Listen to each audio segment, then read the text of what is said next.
പ്രിയപ്പെട്ടവരെ, നമുക്കൊപ്പം Shri P V Anvar M L A തത്സമയം ചേരുന്നുണ്ട്. Shri P V Anvar M L A, very good morning. ഞങ്ങൾ വിശദമായിട്ട് തന്നെ പ്രസ് മീറ്റിൽ താങ്കൾ കാര്യങ്ങൾ വിശദീകരിച്ചത് കേട്ടു. അതുകൊണ്ട് ഞാൻ അതിലേക്കൊന്നും ഇനി പോകുന്നില്ല. അറിയേണ്ടത് മുന്നണി പ്രവേശനത്തെ സംബന്ധിച്ച ചില സംശയങ്ങൾ മാത്രമാണ്. ഇന്നലെ ഞാൻ എല്ലാ കോൺഗ്രസിൻ്റെയും UDF നേതാക്കളുമായിട്ടും സംസാരിച്ചു. അങ്ങ് ജയിലിലായിരുന്ന സമയം അവരെല്ലാവരും ആ വിഷയത്തിൽ ആലോചിച്ച് തീരുമാനമെടുക്കാം. പക്ഷെ താങ്കൾക്ക് പ്രശ്നാധിഷ്ഠിത ധാർമ്മിക പിന്തുണ നൽകുന്നുണ്ട്. RSP മുതൽ ലീഗ് വരെയുള്ള നേതാക്കളുമായും സംസാരിച്ചപ്പോൾ അങ്ങനെയാണ് അറിയാൻ സാധിക്കുന്നത്. UDFിലേക്കുള്ള വാതിൽ തുറന്നോ ശ്രീ പി വി അൻവർ?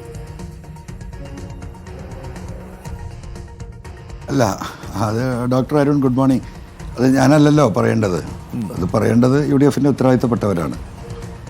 ഇപ്പോൾ ഉണ്ടായ ഈ ലേറ്റസ്റ്റ് ഇഷ്യൂവിൽ അവർ നൽകിയ ധാർമ്മിക പിന്തുണ അത് ചെറുതല്ല. സ്വാഭാവികമായും അവരെ എന്നെ കൈവിടുമെന്ന കണക്കൂട്ടൽ പി ശശിക്കും പിണറായി വിജയനും ഉണ്ടായിരിക്കാം. ഒരു ഘട്ടത്തിൽ അവർ നൽകിയ പിന്തുണ എന്ന് പറയുന്നത് എന്നെ സംബന്ധിച്ച് ചെറുതല്ലല്ലോ. അതിന് എനിക്ക് അവരോടുള്ള അതിൻ്റെ കമ്മിറ്റ്മെൻ്റ് ഉണ്ട്. ആ കമ്മിറ്റ്മെൻറ്റ് അവർ ചെയ്തതിന് വ്യക്തിപരമായി പറയേണ്ട നന്ദി ഞാൻ ഇന്നലെ തന്നെ വിളിച്ചറിയിച്ചിട്ടുണ്ട്. സ്വാഭാവികമായിട്ടും ഇതിൻ്റെ ഒരു രാഷ്ട്രീയ മാനങ്ങളുണ്ടായ സംഭവവികാസങ്ങൾ UDF നേതൃത്വമായി ഞാനൊന്ന് വിശദീകരിക്കാൻ ഉദ്ദേശിക്കുന്നുണ്ട്. ബഹുമാനപ്പെട്ട പാണക്കാട് തങ്ങളെ ഇന്ന് കാണാൻ കഴിയും എന്നാണ് കരുതുന്നത്. KPCC പ്രസിഡൻറ്റും പ്രതിപക്ഷ നേതാവ് അടക്കമുള്ള ഉത്തരവാദിത്തപ്പെട്ടവരെയും അധികം വൈകാതെ കണ്ട് ഈ മലയോര മേഖലയിൽ, യഥാർത്ഥം ഞാനൊരു മലയോരക്കാരനാണല്ലോ, ഞാൻ ജീവിക്കുന്ന ഈ മലയോര മേഖലയായ നിലമ്പൂരിലാണ്. നമ്മളെ വീട്ടുമുറ്റത്ത് അടക്കം ഈ പറയുന്ന പന്നി രാവിലെ നേരം വെളുത്താൽ വീട്ടുമുറ്റത്ത് നമ്മൾ കണി കാണുന്ന പന്നിയാണ്. അപ്പോൾ ഇത്രയും ദുസ്സഹമായ ഒരു സാഹചര്യം അവർക്കൊന്ന് ബോധ്യപ്പെടുത്തേണ്ടതുണ്ട്. അത് ഞാൻ ബോധ്യപ്പെടുത്തും. ഞാനിന്നലെ PK കുഞ്ഞാലിക്കുട്ടിയുടെ വാക്കുകൾ ശ്രദ്ധിക്കുകയായിരുന്നു. ബാക്കിയുള്ള നേതാക്കളിലേക്കാൾ കൂടുതൽ ആത്മവിശ്വാസം താങ്കൾ UDFിലേക്ക് വരുന്നതിൽ ലീഗിനുണ്ട് എന്ന് തോന്നുന്നു. PK കുഞ്ഞാലിക്കുട്ടി ആ വിഷയം അനൗപചാരികമായ ചർച്ചകൾ നടക്കുന്നുണ്ട് എന്ന് തന്നെയാണ് സമ്മതിച്ചിരിക്കുന്നത്. അതിൽ അനുകൂലമായിട്ടൊരു നിലപാട് ലീഗിൽ നിന്ന് താങ്കൾക്ക് ലഭിച്ചിട്ടുണ്ടോ? ഒരു ഗ്രീൻ സിഗ്നൽ? അല്ല, അതിനൊരു കാരണമുണ്ട് ഡോക്ടർ അരുൺ. മുസ്ലിം ലീഗ് എന്ന് പറയുന്ന രാഷ്ട്രീയ പാർട്ടി ഗ്രൗണ്ട് റിയാലിറ്റീസ് എപ്പോഴും അന്വേഷിക്കുകയും പഠിക്കുകയും ചെയ്യുന്നൊരു പാർട്ടിയാണ്. അവരെ സംബന്ധിച്ചിട്ട് അവർക്കറിയാം ഈ മേഖലയിൽ അവർ പ്രവർത്തിക്കുന്ന അവരുടെ ലീഡേഴ്സ്, ഇവിടുത്തെ മുൻ MLA-മാരൊക്കെ ഈ വിഷയം ഗൗരവമായിട്ട് അവിടെ പാർട്ടിയുടെ ശ്രദ്ധയിലുള്ളതാണ്.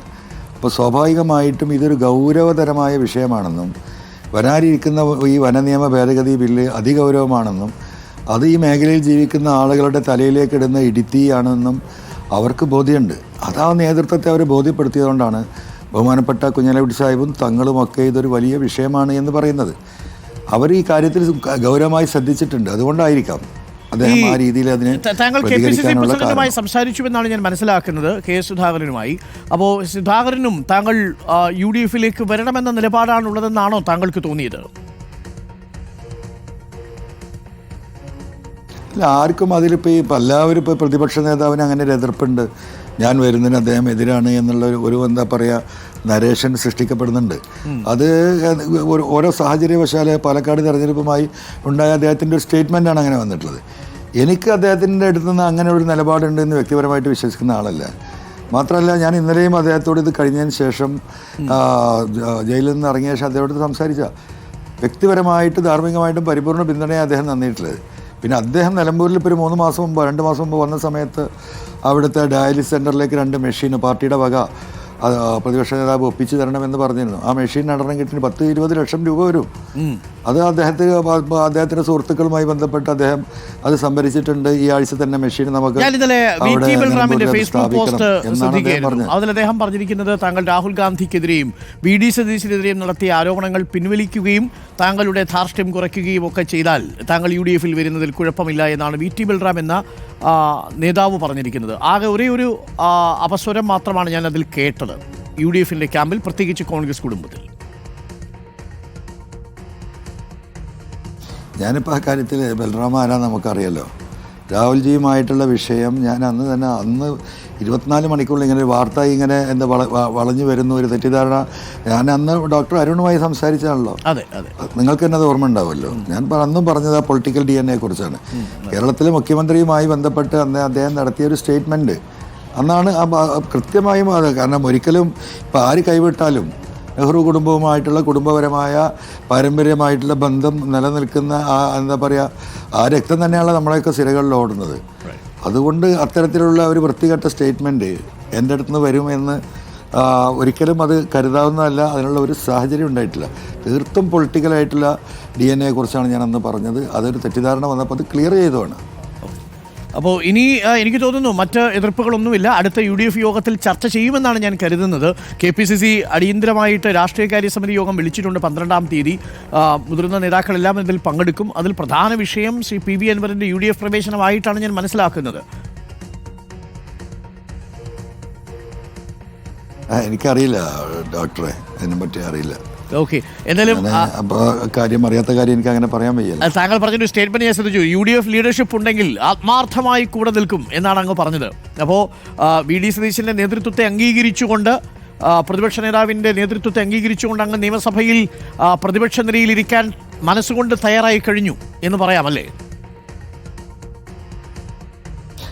അല്ല, തീർച്ചയായിട്ടും അതൊന്നും പിന്നെയും ഒളിച്ചു വെക്കേണ്ട കാര്യമല്ലല്ലോ. കാരണം കേരളത്തിലെ രാഷ്ട്രീയം ആ ഒരു രീതിയിലേക്ക് പോവുകയാണ്. തീർത്തും പക്ഷപാതിത്വപരമായ, തീർത്തും ഏകാധിപത്യപരമായിട്ടുള്ള ഓരോ ദിവസവും പിണറായിയുടെ ഏകാധിപത്യത്തിൻ്റെ അളവ് വർദ്ധിക്കുകയാണ്. ആ പാർട്ടി ലീഡർഷിപ്പ് തന്നെ അതിനകത്ത് ശ്വാസം മുട്ടി മരിക്കുകയാണ്. ആ ശ്വാസം മുട്ടി മരിക്കുന്ന കൂട്ടത്തിൽ കേരളത്തിലെ ജനങ്ങളും പ്രത്യേകിച്ച് മലയോര കർഷകർ കൂടി ശ്വാസം മുട്ടി മരിക്കുന്ന ഒരവസ്ഥയിലേക്ക് അത് എത്തിക്കുന്നതിന് തടയിടാൻ ഒരു മലയോര മേഖലയിലെ ഒരു MLA എന്ന നിലക്ക് അണ്ണാരക്കണ്ണനും തന്നാലായത് എന്നുള്ള ആ ഒരൊറ്റ ആംഗിളിലാണ് ഈ വിഷയം ഞാൻ പുറത്തേക്ക് എടുത്തിരുന്നത്. അത് ജനശ്രദ്ധ ആകർഷിക്കാൻ വേണ്ടിയിട്ടാണ്, പൊളിറ്റിക്കൽ ശ്രദ്ധ ആകർഷിക്കാൻ വേണ്ടിയിട്ടാണ് സമരം നടത്തിയത്. സ്വാഭാവികമായിട്ടും ഈ ബില്ല് സഭയിൽ വരരുത്, ഒരു കാരണവശാലും അത് പാസ്സാകരുത്. അതിന് എന്ത് അജിറ്റേഷൻ വേണമെങ്കിലും ഇവിടുത്തെ പൊതുസമൂഹവും UDFും അതിന് തയ്യാറായി മുന്നോട്ട് വരണം. അത് മുന്നോട്ട് വരുമെന്ന് തന്നെയാണ് ഇന്നലത്തെ ബഹുമാനപ്പെട്ട കുഞ്ഞാലി സാഹിബ് ഉൾപ്പെടെയുള്ള കോൺഗ്രസ് ലീഡർഷിപ്പ് എന്നുള്ള സ്റ്റേറ്റ്മെൻറ്റിൽ നിന്ന് പ്രതിപക്ഷ നേതാവും ഇന്നലെ പറഞ്ഞത് അവർ സമരത്തെക്കുറിച്ച് ആലോചിക്കുന്നതാണ്. ആ സമരം അതിശക്തമാക്കണമെന്നാണ് എൻ്റെ ആവശ്യം, എൻ്റെ ആഗ്രഹം. Thank you Shri PV Anvar. എന്തായാലും UDF നേതൃത്വവുമായിട്ട് സഹകരിച്ച് പ്രവർത്തിക്കാനുള്ള അങ്ങയുടെ രാഷ്ട്രീയ തീരുമാനമാണ് അങ്ങ് അറിയിക്കുന്നത്. അത് കേരളം കേട്ടു.